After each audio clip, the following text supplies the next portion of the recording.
حوالوں سے ہوا تھا.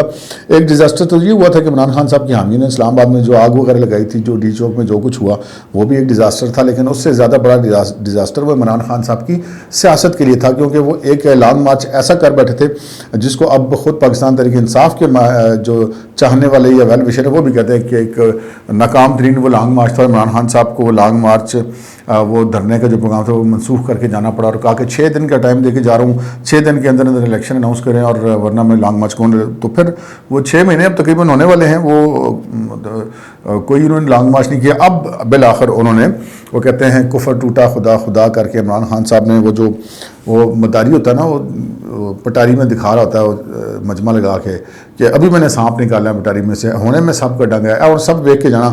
اس سانپ کو نکالنے سے پہلے وہ کافی سارا سودا بیچ چکا ہوتا ہے, کوئی خارش کا مرہم بھی بیچ چکا ہوتا ہے, کوئی وہ داد چمبل کا علاج بھی وہ جو پڑیاں شڑیاں بھی بیچ چکا ہوتا ہے. اور وہ سانپ جو ہے وہ کبھی کبھار تو نکلتا بھی نہیں تھا, ایٹ دی اینڈ پتہ چلتا تھا کہ سانپ ہے ہی نہیں, بال نکال بھی لیتا تھا تو وہ کافی دیر کے بعد نکالا. تو خان صاحب نے بھی سانپ نکال لیا کافی دیر کے بعد, اور اب یہ دیکھتے ہیں کہ سانپ کیا کہتا ہے. لیکن عمران خان صاحب جناب لیٹ ہو گئے, جو فیصلے ہونے تھے ہو گئے ہیں. عمران خان صاحب کے علم میں ہیں سارے فیصلے, اور ان فیصلوں کا علم میں ہونے کے بعد عمران خان صاحب کو سمجھ نہیں آتی کہ میں کروں کیا. گزشتہ کافی دنوں سے وہ اپنی پارٹی کے لیڈر سے مشورے کر رہے تھے, لیکن ان کے پارٹی کے لیڈرز ان کو لانگ مارچ کرنے سے منع کر رہے تھے. اور جب عمران خان صاحب نے بہت مجبور کیا کہ نہیں میں نے کرنا ہی کرنا ہے, تو پھر انہوں نے کہا جی ٹھیک ہے بندے ہم لے آئیں گے, پھر خرچہ ورچہ دیں. تو خان صاحب نے کہا تھا خرچہ تو میرے پاس نہیں ہے, خرچہ بھی خود کرو. تو بہرحال اب عمران خان صاحب نے ان سے ہوگی کوئی معاملات, جو فائنینشیل بیک ہوتی ہے اس طرح کے لانگ مارچ کی, وہ بڑی اہم ہوتی ہے. تو آج انہوں نے پریس کانفرنس کی, اس پہ انہوں نے بہت ساری باتیں کی. انہوں نے کہا جی لانگ مارچ میں جو ہے وہ ملک کے مستقبل کا معاملہ ہے, اور یہ آزادی کی جنگ ہے جو بیرونی سازش کے تحت مسلط کیے گئے چوروں سے آزادی کی جنگ ہے, اور ان کو بٹھانے والوں کے خلاف جنگ ہے. اس سے پہلے آج دن کو بھی انہوں نے وہ اسلام آباد کے ایک افسر جس کی تعیناتی کے حوالے سے انہوں نے پہلے بھی بڑا اعتراض کیا تھا, آج دن کو بھی اس کے بارے میں جو تقریب تھی وکلاء کی اس میں بھی انہوں نے ایک بار پھر بڑی قابل اعتراض باتیں کی ہیں. اور اب وہ کہتے ہیں کہ پتہ نہیں ان کو کیا شوق ہے کہ وہ جس کو گرفتار کرتے ہیں اس کو ننگا کر دیتے ہیں, برہنہ کر دیتے ہیں. وہ اعظم سواتی کو بھی کیا, جمیل فاروقی کو بھی کیا, شہباز گل کو بھی کیا. ان کو پتہ نہیں برہنہ کرنے کا کیا شوق ہے, پتہ نہیں ان کو برہنہ کرنے کا شوق ہے یا نہیں ہے. اور ہمیں تو اتنا پتہ ہے کہ جن اداروں نے پولیس نے یا FI نے گرفتار کیا تھا ان کے خلاف کوئی ایسی چیز ابھی تک ثابت نہیں ہو سکی, نہ برہنگی کے حوالے سے اور نہ کوئی تشدد کے حوالے سے. عمران خان صاحب کی زبان ہی ہے جس کے اوپر لوگ کہتے ہیں کہ جی خان صاحب نے کیا کہہ رہے ہیں تو پھر یقیناً کیا ہوگا, ادروائز ایسا ابھی تک کوئی ثبوت سامنے نہیں آیا. لیکن عمران خان صاحب نے جو وہاں پہ وہ بار بار حملہ آور ہو رہے ہیں اس کی بھی ایک وجہ, اس کی وجہ ہے ان کی جھنجھلاہٹ. کیونکہ جو عمران خان صاحب چاہ رہے تھے وہ بار بار ٹائم دے رہے تھے, ان کا خیال تھا کہ وہ کہتے ہیں نا لوگوں میں ناراض ہاں میں راضی کر لو, تو وہ راضی کسی نے ان کو نہیں کیا. اور پھر وہ پتہ ہے ان کو یہ چلا کہ جناب معاملات خراب ہو گئے.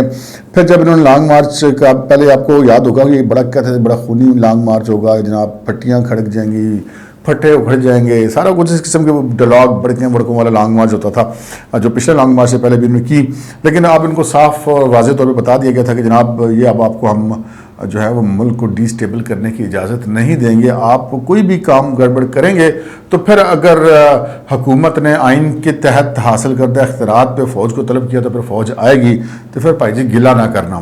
تو یہ معاملات تھے جس کے بعد خان صاحب ایک دم تھوڑے سے ٹھنڈے ہوئے اور ان کا کہا کہ نہیں جی وہ خواتین آئیں گی, بچے آئیں گے, انجوائمنٹ کا فل پروگرام ہوگا.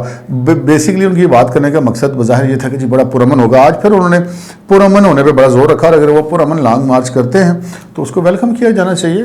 ایک لانگ مارچ کر اگر وہ کسی کرتے ہیں, اپنا کوئی سیاسی موقف قوم کے سامنے رکھنا چاہتے ہیں, کوئی سیاسی مقصد حاصل کرنا چاہتے ہیں تو ان کو اس چیز کا پورا حق ہے.